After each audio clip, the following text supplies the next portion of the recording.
Life is a beautiful paradox filled with joy and pain, success and failure, all happening at once. We dive into the contradictions of the soul to find the balance that makes us who we are. Hit subscribe now and join us in exploring life's greatest mysteries. The call came at 11:47 on a Tuesday night. I remember the time exactly because I just turned off the lamp on my nightstand and said my prayers, the same prayers I've been saying since I was 7 years old in my grandmother's house in Savannah.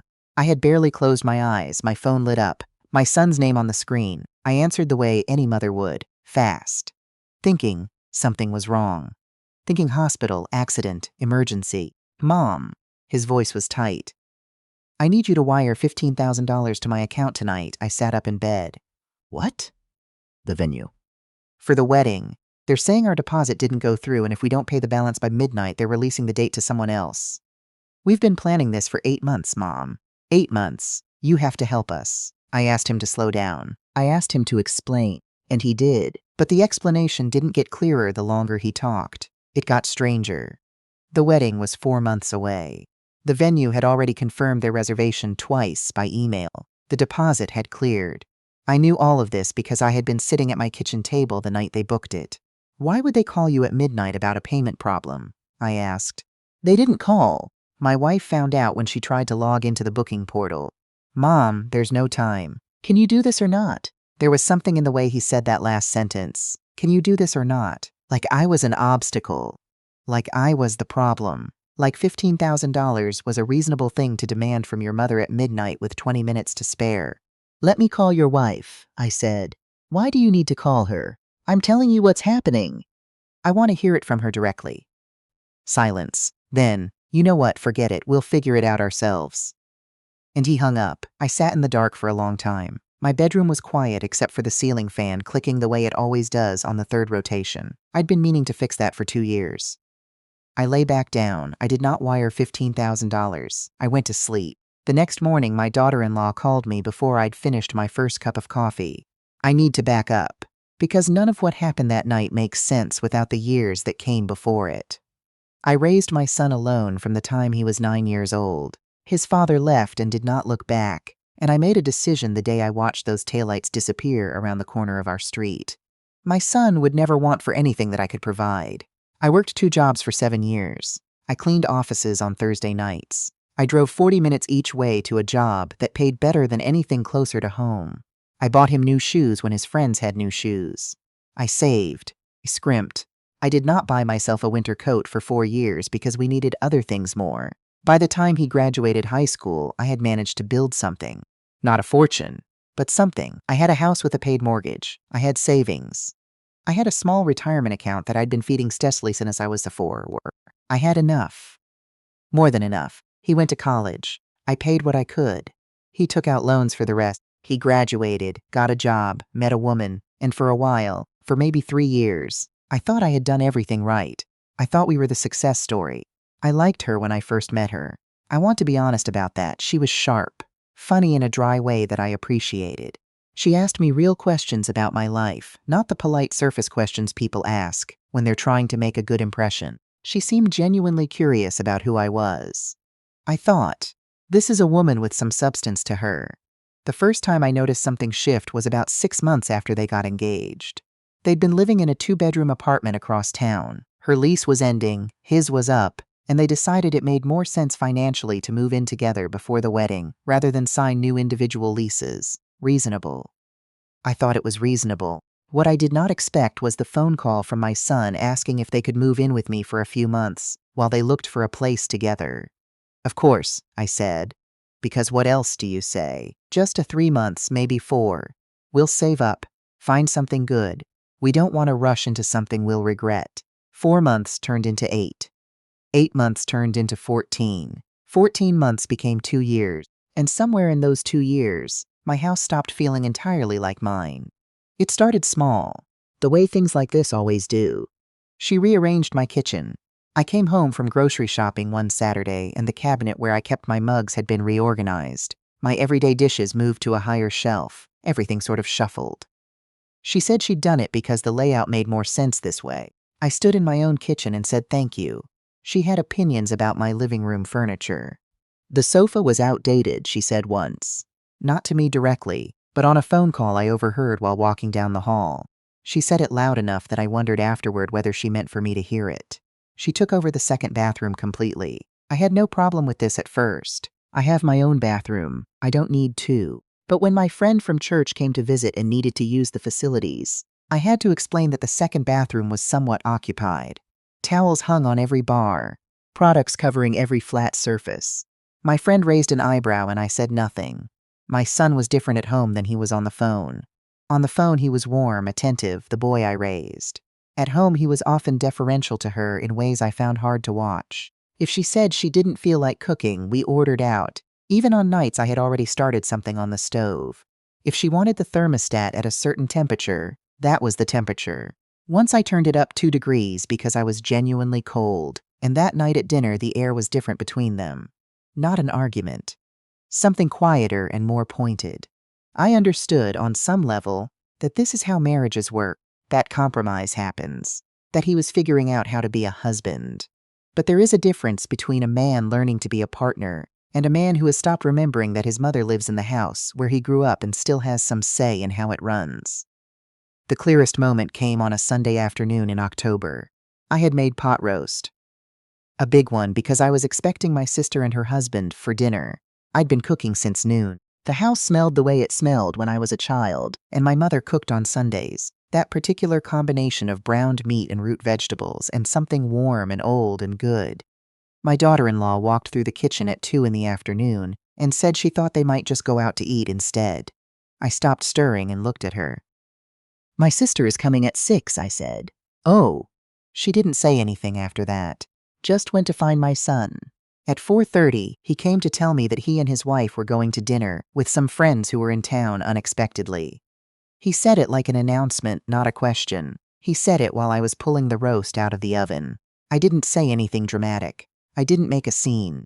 I set the pan down, took off my oven mitts, and said, "Your aunt is coming tonight." He said he knew, and he was sorry. But these friends were only in town for one night. "Were they in town when you agreed to come to dinner with your aunt?" I asked. He didn't have an answer for that. They left at 5. My sister and her husband came at 6. We had pot roast and talked about our mother and laughed about old things. And when they left, I washed the dishes alone and thought about what was happening in my own home. That was when I started writing things down. Not in any dramatic way. Just a small notebook I kept in my nightstand drawer. Dates and incidents. Not because I was building a case, but because I've found, over 63 years of living, that when something is bothering you and you can't quite name it, writing it down sometimes helps you see it clearly. I filled 12 pages in 3 months. When I read back over them, what I saw wasn't anger. What I saw was pattern. A gradual, consistent, low-level assertion of authority in a space that was not hers. And my son, either unable or unwilling to see it, going along. I thought about saying something. I thought about it for a long time. I am not a woman who avoids difficult conversations, but I am also not a woman who has them before she's ready. I needed to know what I was going to say before I said it. And then the midnight phone call happened. And I didn't need my notebook anymore. When my daughter-in-law called me the next morning, her voice had a different quality than usual, controlled. Deliberate. She said she was sorry about the confusion the night before. She said the venue situation had been resolved. She said she hoped I wasn't upset with my son. I told her I wasn't upset. She paused. Then she said, "We've actually been meaning to talk to you about something." My coffee was getting cold. I wrapped both hands around the mug. She said that she and my son had been thinking that the house might benefit from some updates. Nothing drastic. New fixtures, fresh paint, maybe open up the kitchen a little. She said she had a friend in renovation who could give us a good price. I asked what she meant by open up the kitchen. She said remove the wall between the kitchen and the dining area. Make it more modern, more open concept. "That wall has load-bearing beams," I said.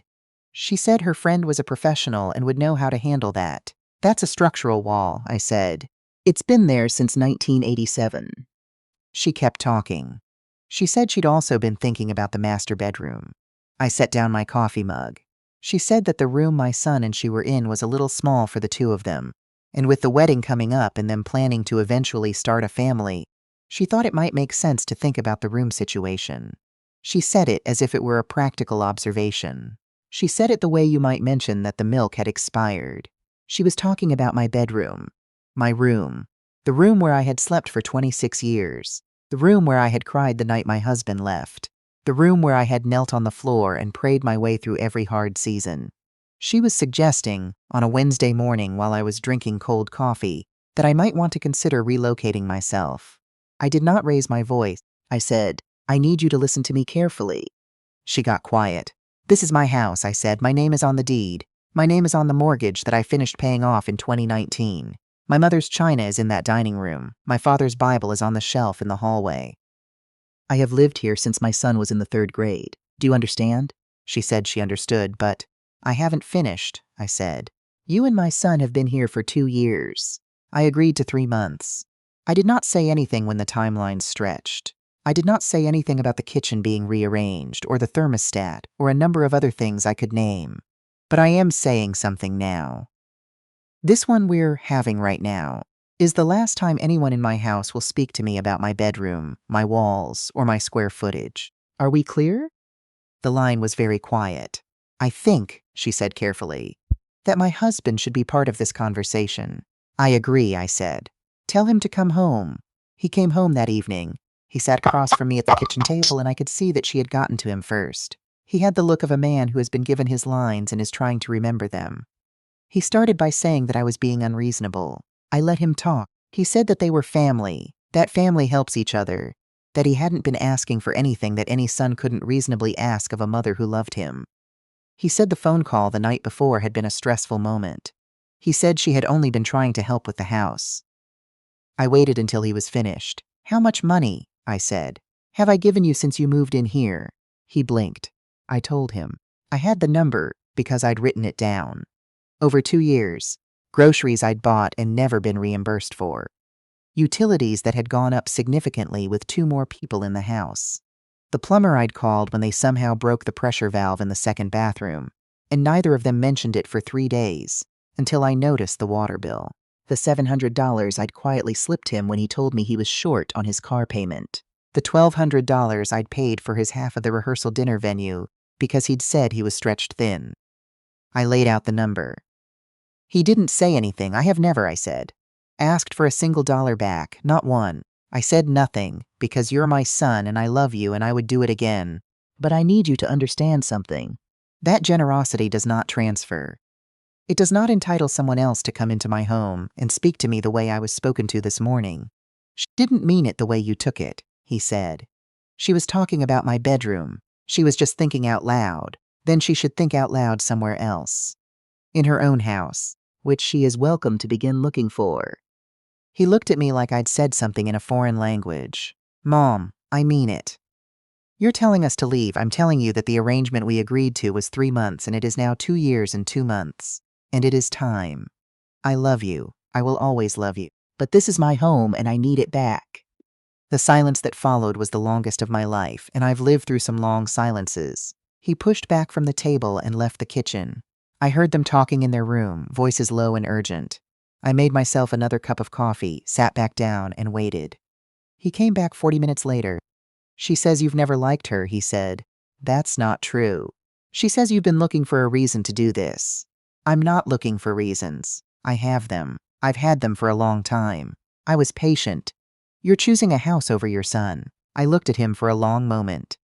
This man who had worn the same pair of sneakers for an entire year when he was 12 because I couldn't afford new ones and he didn't want me to feel bad.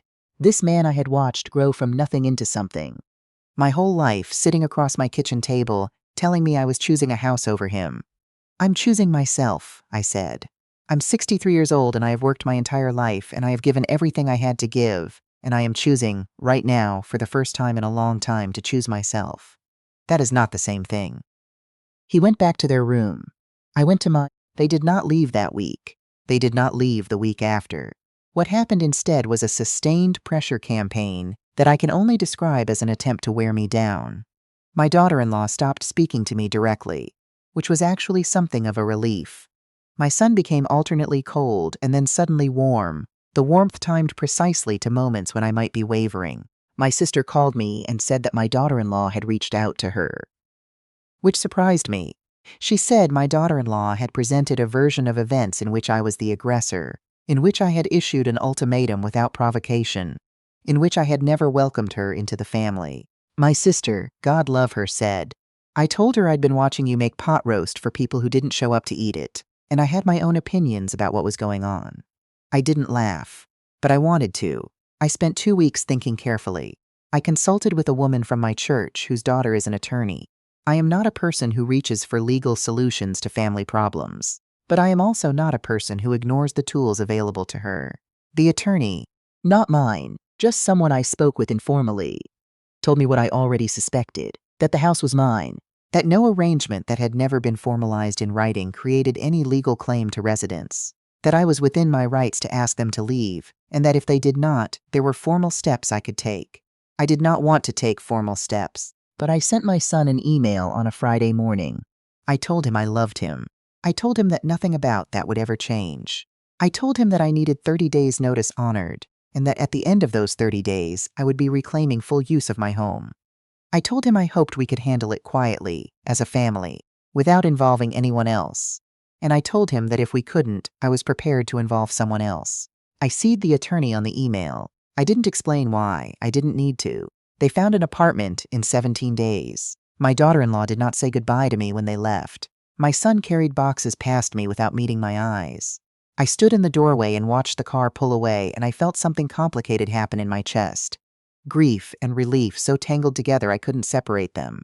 I went back inside. I stood in the kitchen. The mugs were back where I put them.